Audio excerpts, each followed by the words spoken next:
Ce tableau de la jeunesse de Giuseppe de Ribera, c'est une découverte totale.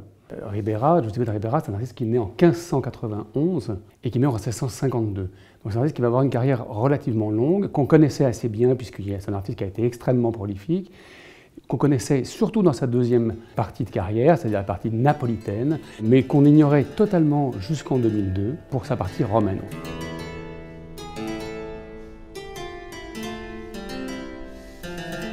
Ribera arrive à Rome, vraisemblablement en 1604-1605, donc il n'est pas du tout impossible qu'il ait été émule ou élève de Caravage.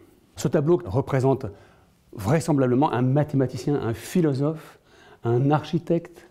Qui est-il exactement? Est-ce que c'est Archimède? Difficile à dire. Il y a cette figure absolument invraisemblable, c'est l'apport de Ribera, je dirais, au ténébrisme, au caravagisme.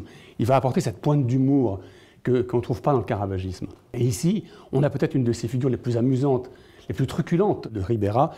C'est ce personnage dont on peut imaginer, bien sûr, qu'il n'est pas le portrait d'un mathématicien, mais plutôt une sorte de caricature, un amusement. En fait, on connaît ce personnage-là. On n'a pas son nom, mais on sait que ce personnage, on le retrouve dans au moins 6 autres tableaux de l'artiste.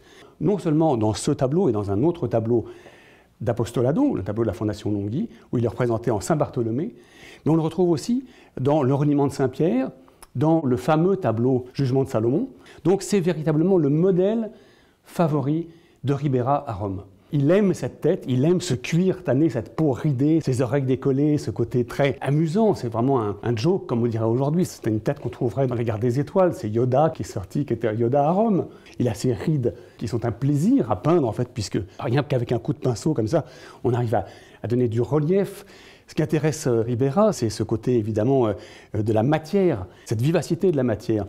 Ribera, lorsqu'il arrive à Rome, il est dans un atelier où il demande l'autorisation de faire percer dans son plafond une grande cavité pour avoir cette lumière zénitale.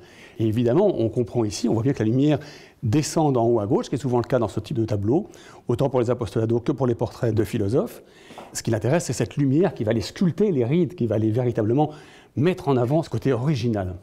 C'est aussi une réaction à la beauté qui devait agacer les artistes de la génération de Caravage. Le beau, les petites pâquerettes, tout ça c'est très très joli. Les madones dans les champs, c'est très beau, mais les gens de la rue aussi sont beaux. L'idée d'un tableau comme celui-là, évidemment, c'est d'aller chercher le spectateur. Et Ribera s'est fait une sorte de spécialité de ce type de figure, à mi-corps, très percutante, généralement très sobre, sur un fond neutre, froid, avec ces teintes qui vont véritablement réveiller, qui sortent complètement, ces teintes d'acajou, ces bruns, ces beiges qui font vibrer le tableau. Voilà, ici, on a une matière qui est très chargée, dans laquelle il a griffé une matière de dessin. On voit bien qu'il y a une pointe ici. Véritablement, les lignes sont rentrées dans la matière qui est creusée, en opposition aux lignes verticales ici. Ça donne une structure, ça donne du relief au tableau. Et puis là, ce qui est amusant, c'est que c'est véritablement des coups de pinceau comme ça, non délayés, superposés les uns par-dessus les autres, chargés en matière et qui ne sont pas modulés. C'est-à-dire qu'ils arrivent à avoir leur efficacité parce qu'ils sont écrits, véritablement. Voilà. Et puis avec cette plume ici qui est absolument étonnante, qui a un côté un petit peu tourbillon, un peu professeur Nimbus, un peu zinzin comme ça. Un peu...